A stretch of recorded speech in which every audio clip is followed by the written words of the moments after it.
Hello friends, welcome to Teach Me Study. आज हम जो हमारा 10th चैप्टर जो रह गया था, जिसका नाम था राजस्थान लोक संस्कृति एवं कला, उसको अब आगे पढ़ेंगे।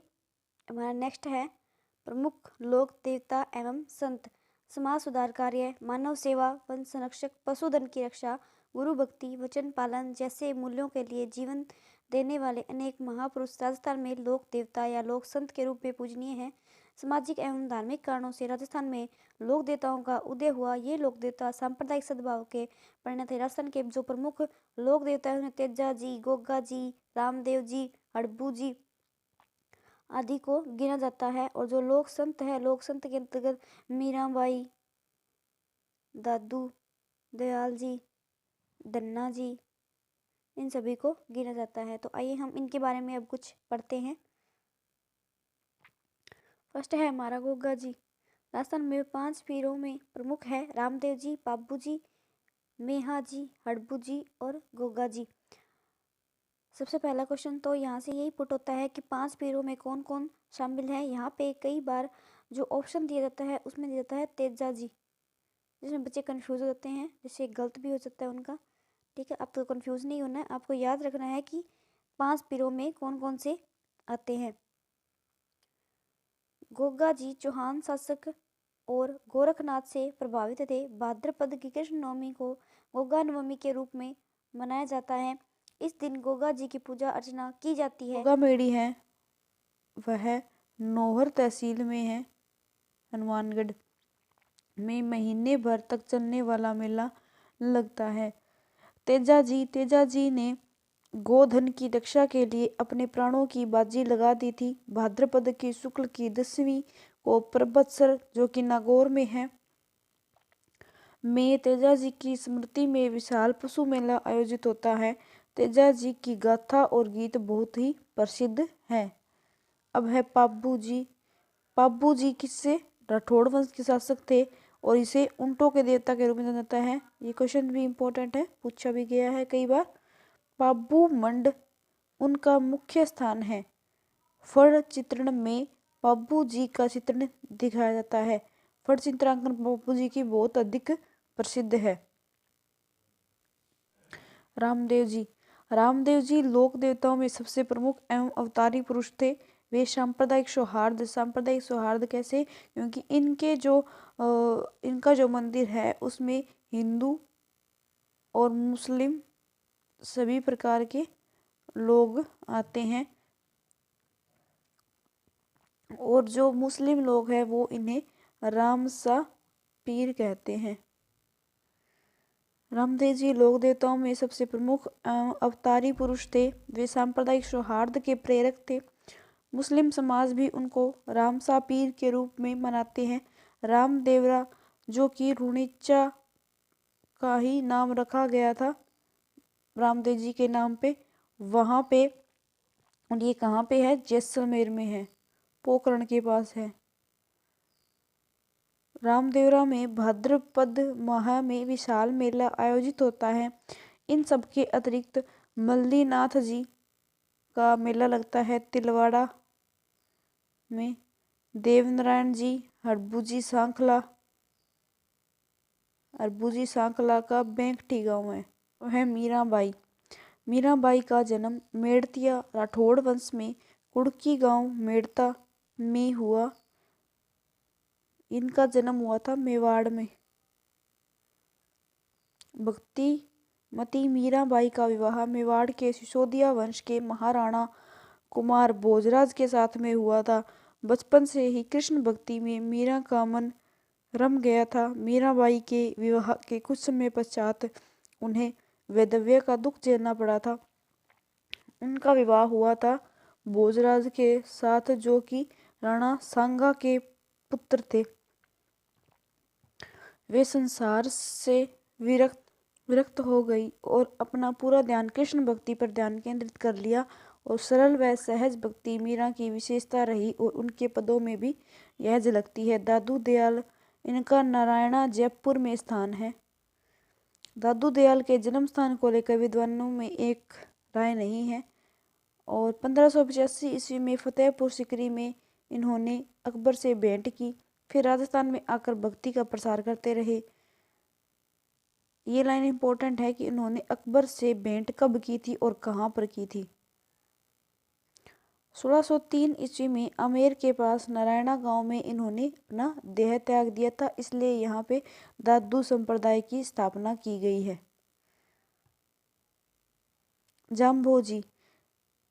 जाम्भोजी महाराज है जो बिश्नोई संप्रदाय के प्रवर्तक थे। इन्हें पेड़ पौधों से काफी लगाव था। ये पेड़ पौधों को नष्ट नहीं करने देते थे। ये पर्यावरण की रक्षा करने का कार्य करते थे। इनका जन्म विक्रम संवत 1508 की भाद्रपद कृष्णा अष्टमी को पिपा सरनागौर नामक गांव में हुआ। जाम्बोजी के उद्देश्यों पर चलते हुए बिश्नोई समाज निरंतर पर्यावरण की रक्षा व जीव हत्या के विरोध में प्रयासरत है। जो बिश्नोई समाज है उसी की एक घटना है अमृता देवी जी की, जिन्होंने क्या किया था कि जब वो अभय सिंह के जो मंत्री थे, जब वो पेड़ काटने के लिए आए थे तो अमृता देवी के साथ साथ उन कुल 363 लोगों ने अपनी जान न्यौछावर कर दी थी और इसमें उनकी बेटियां भी शामिल थी। तो इस प्रकार जब वनस्पति या पर्यावरण से संबंधित जो सबसे महत्वपूर्ण अवार्ड होता है वो भी अमृता देवी पुरस्कार माना जाता है। जसनाथ जी, संत जसनाथ जी का जन्म कतरियासर बीकानेर में हुआ। इन्होंने गोरखनाथ से प्रभावित होकर तपस्या की व चमत्कारी योगी हो गए। कतरियासर बीकानेर, इनका ये ज़्यादा इम्पोर्टेंट है। और ये किन से प्रभावित थे, तो गोरखनाथ जी से प्रभावित थे। श्रद्धानाथ जी, राजस्थान के जो शेखावाटी क्षेत्र है वहाँ पे संत श्रद्धानाथ जी ने स्वयं ही शिक्षित न होते हुए भी जन जन में शिक्षा की अलख जगाई थी। उन्होंने अपरिग्रह, क्षमता, चरित्र निर्माण की शिक्षा प्रदान की। सीकर जिले के लक्ष्मणगढ़ में त्याग व तपस्या के प्रतीक एक आश्रम का निर्माण करवाया जो सभी वर्गों के लिए पवित्र स्थल है। इनकी मान्यता थी कि स्वच्छता में ही ईश्वर का निवास होता है, अतः यह आश्रम का आदर्श वाक्य बन गया था। इनका जो महत्वपूर्ण जो कोटेशन है वह कौन सी है कि स्वच्छता में ही ईश्वर का निवास होता है। लोक देवता और लोक संत हैं वो कंप्लीट हो गए। अब आगे दिया हुआ है हस्तकला। काष्ठ कला मतलब लकड़ी पर कला। काष्ठ कला राजस्थान की एक प्रसिद्ध हस्तकला है। इस कला में लकड़ी से विविध प्रकार की कलात्मक वस्तुएं बनाई जाती हैं। इस कला का प्रधान केंद्र जो बस्सी है जो चित्तौड़गढ़ में है। एक लकड़ी के वे बाण, कावड़, रंगाई छपाई के ठप्पे यहाँ तैयार किए जाते हैं। लकड़ी से निर्मित खिलौनों कठपुतली है वो उदयपुर की बहुत फेमस है। ठीक है। और यहाँ पे जो कावड़ है उनको भी बहुत अधिक मात्रा में तैयार किया जाता है और वो बहुत ही पसंदीदार है लोगों के। जेठाना डूंगरपुर में लकड़ी की मूर्तियों के लिए, शेखावाटी व बीकानेर फर्नीचर के लिए प्रसिद्ध है। तो जेठाना जो कि डूंगरपुर है वो किसके लिए, लकड़ी की मूर्तियों के लिए प्रसिद्ध है। और लेकिन जो शेखावाटी या फिर जो बीकानेर की साइड है वो फर्नीचर के लिए बहुत प्रसिद्ध है। वह मूर्ति कला। राजस्थान अपने संगमरमर के लिए बहुत अधिक प्रसिद्ध है। विभिन्न स्थानों पर अलग अलग प्रकार के पत्थर पाए जाते हैं। इसी कारण यहाँ पर मूर्तियाँ पत्थरों पर बारीक नक्काशी का काम किया जाता है।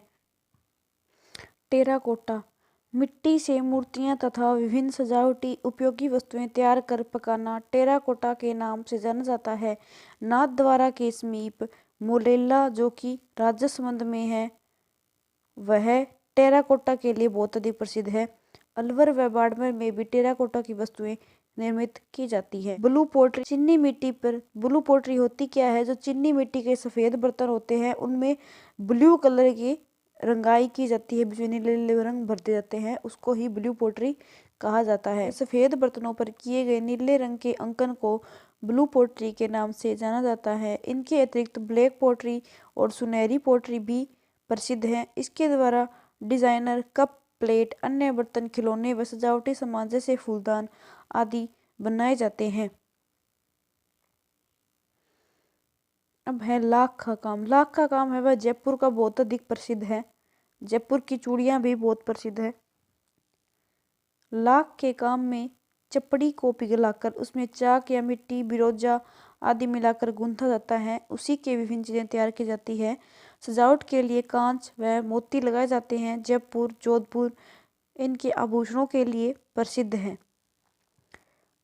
आपसे कोई भी जो काम है वो कहाँ का प्रसिद्ध है, कोई भी शहर का नाम, अभी अगर कुछ डीपली जाएंगे, कुछ पूछेंगे आपसे, तो वो इतना पूछ सकते हैं कि इनमें किन किन चीज़ों का प्रयोग किया जाता है इनको बनाने में, अगर किसी क्वेश्चन में आपको दिया हुआ है। बाकी जो ये सब काम है जो ये इनको हम डिटेल में पढ़ेंगे, लेकिन ये किस क्लास की है, ये सारे डिटेल में दिए हुए हैं। जो 10th क्लास की बुक है, जो न्यू सिलेबस के अकॉर्डिंग लगी थी, राजस्थान की लोक संस्कृति एवं कला, उसमें हम इनको बहुत ही डिटेल्स में पढ़ेंगे। आभूषण, जड़ाऊ गहनों के लिए जयपुर, जोधपुर, बीकानेर एवं उदयपुर विख्यात है। मूल्यवान पत्थरों को तराशने का काम जयपुर में होता है। मूल्यवान पत्थरों को तराशने का काम कहाँ पर होता है? जयपुर में। कांच पर बारीक सोने की नक्काशी का काम, जो ये बहुत ही इंपॉर्टेंट है, बहुत बार पूछा गया है। कांच पर जो बारीक नक्काशी की जाती है उसको क्या कहते हैं? थेवा कला कहा जाता है। और जो थेवा कला है वो है प्रतापगढ़ की, बहुत अधिक फेमस है।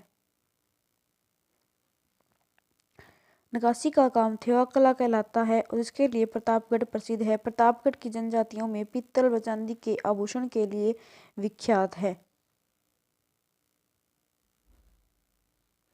अब है कपड़े पर छपाई। राजस्थान में किस्म किस्म की छपाई का काम होता है।